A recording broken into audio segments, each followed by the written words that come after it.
स्तोत्रमाला श्री रामकृष्णाष्टकम्।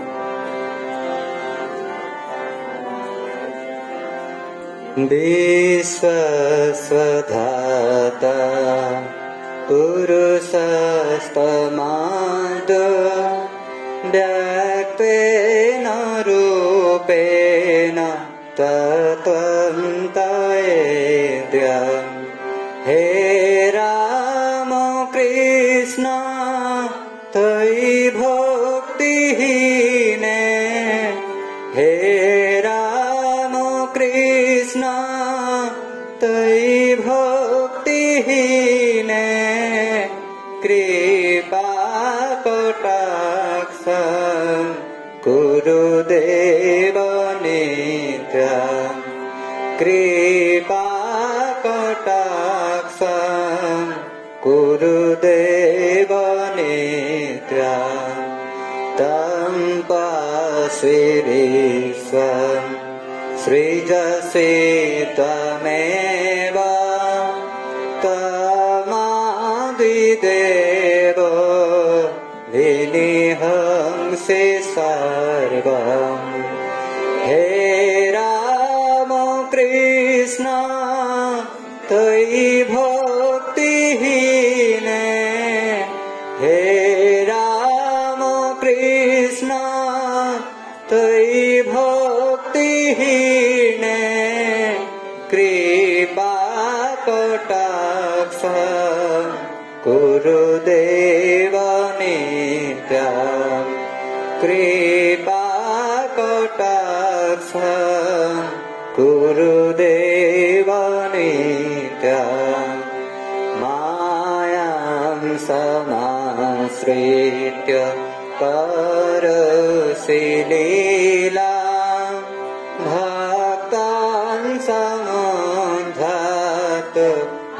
अनन्तमूर्ते।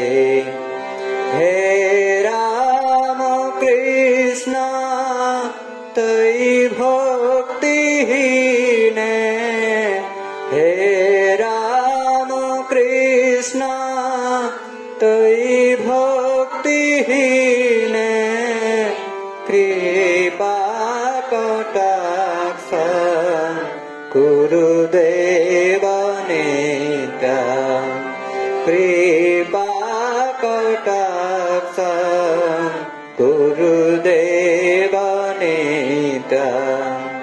विधृत्य रूपं नरवत्वयावै, विज्ञापितो धर्म इहाति गुह्यम्। हे राम कृष्ण त्वयि भक्तिहीने, हे राम कृष्ण त्वयि भक्तिहीने, कृपा कटाक्षं गुरुदेव नित्यम्। कृपा कटाक्षं गुरुदेव नित्यम्। तपोथत्वेत्याग दृष्टा पूर्वं, दृष्टा नमस्वन्ति पथं न विद्या। हे राम कृष्ण त्वयि भक्तिहीने, हे राम कृष्ण त्वयि भक्तिहीने, कृपा कटाक्षं गुरुदेव नित्यम्। कृपा कटाक्षं गुरुदेव नित्यम्। श्रुत्वा ते नाम भवन्ति भक्ता, दृष्टा वयं तं न तु भक्तियुक्ता। हे राम कृष्ण तयि भक्तिहीने